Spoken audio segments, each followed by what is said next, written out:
They said the moon was a lonely goddess, a pale, cold watcher who only existed to reflect someone else's light. But for 3 boys in the small, forgotten town of Harukawa, she was everything. The moon was not just a celestial body hanging in the sky. It was an obsession, a dream, a promise. It began on a summer night when the heat made the air shimmer like glass and the cicadas screamed louder than thoughts. The youngest of the 3, Ren, pointed at the horizon and whispered, "Do you think she ever gets tired of shining for a world that never looks back?" Beside him, Kai laughed softly, brushing his black hair out of his eyes. "The moon doesn't care about us, Ren. She just exists. That's what makes her beautiful." But the third one, Haru, didn't laugh. He stared at the silver disk above them with the kind of quiet longing that doesn't belong to boys their age. "No," he said, "she's watching us, waiting for someone to reach her." That was the night their pact began, a childish promise made under the watchful gaze of the moon. One day we'll go to her, no matter what it takes. And for years that promise became their reason to wake up. By day they were ordinary. 3 boys sitting at the back of the classroom, drawing rockets in their notebooks, dreaming of escaping gravity. But by night they became something else. Moon chasers. They built small telescopes from scrap metal, snuck onto rooftops and whispered secrets to the stars. Kai was the dreamer, the one who believed emotion could reach farther than science.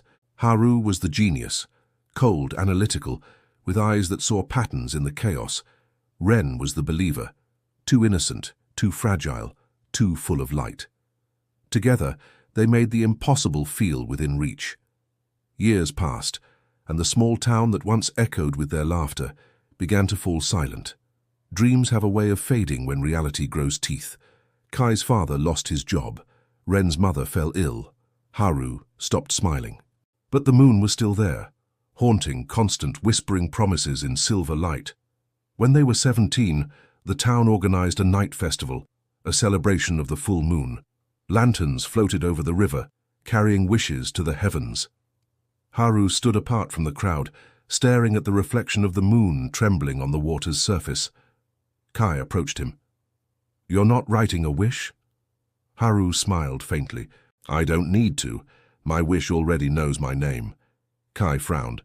"You're still obsessed with her, aren't you? The moon won't answer, Haru. She doesn't talk back." "Then I'll go to her myself," Haru replied, his voice low, almost trembling. "I'll find a way." That was the last night they were together as boys. 2 years later, Kai received a letter. No return address, only a black wax seal stamped with a crescent moon. Inside, a single line written in Haru's handwriting, "I found a way to touch her." Haru was gone. No one knew where he went. Rumors spread that he'd joined a secret space program, that he'd gone insane, that he'd simply vanished into the night. But Kai knew the truth. Haru had never stopped chasing the moon. Ren refused to believe he was gone. Every night he left his window open, whispering to the sky as if his words could reach Haru through the stars. Kai, on the other hand, tried to bury the past, to pretend that promise had never been made. But the moon never lets you forget. Years later, Kai returned to Harukawa, now a man haunted by unfinished dreams. The town was quieter, smaller. Ren was still there, pale and distant, his health fragile but his eyes still full of stars. They climbed the old hill where they once made their promise. The telescope was still there, rusted, broken, but facing the same direction. Ren smiled weakly. "Do you think he made it?" Kai didn't answer. He couldn't. But that night, something strange happened. A light appeared in the sky, brighter than any star. It pulsed once, twice, and then the radio on Ren's lap crackled to life. "Kai, Ren, can you hear me?" The voice was unmistakable. "Haru." Kai froze. "This isn't real," he whispered. Ren's eyes filled with tears. "It's him." Static. Then again, faint but clear. "I'm not on Earth anymore. I found her. I found the moon." The world called it a hoax, a frequency anomaly. But Kai and Ren knew better. The next weeks were a blur of sleepless nights and static-filled recordings. Haru's messages came every full moon, growing weaker each time. He spoke of a silver sea, of shadows that whispered, of a light that felt alive. "The moon isn't what we thought," he said once. "It's not empty. It watches. It remembers." Ren grew obsessed. He spent every night by the old radio, his body wasting away while his spirit reached higher and higher. Kai begged him to stop, to let go, but Ren just smiled and said, "We promised, remember? We promised to reach her." And then, one night, the messages stopped.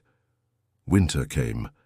Ren was gone, his body found by the window, pale, and still the moonlight spilling across his face like a farewell.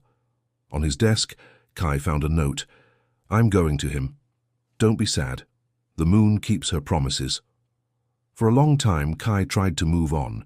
He left Harukawa again, traveled the world, drowned himself in noise and light. But wherever he went, the moon followed, silent, unblinking, beautiful.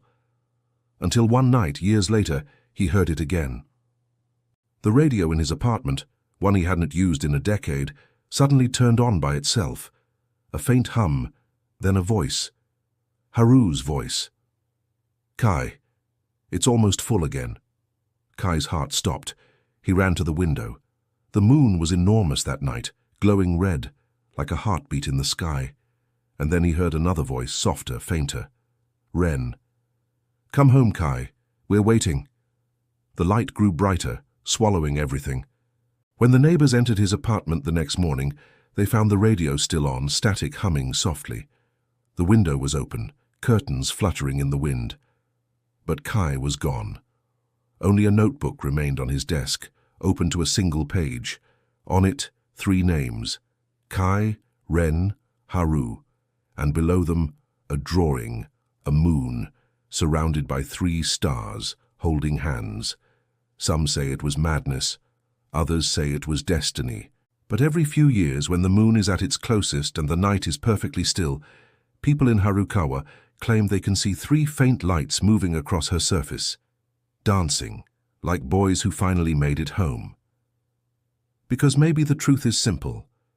They loved the moon too much to ever let her go.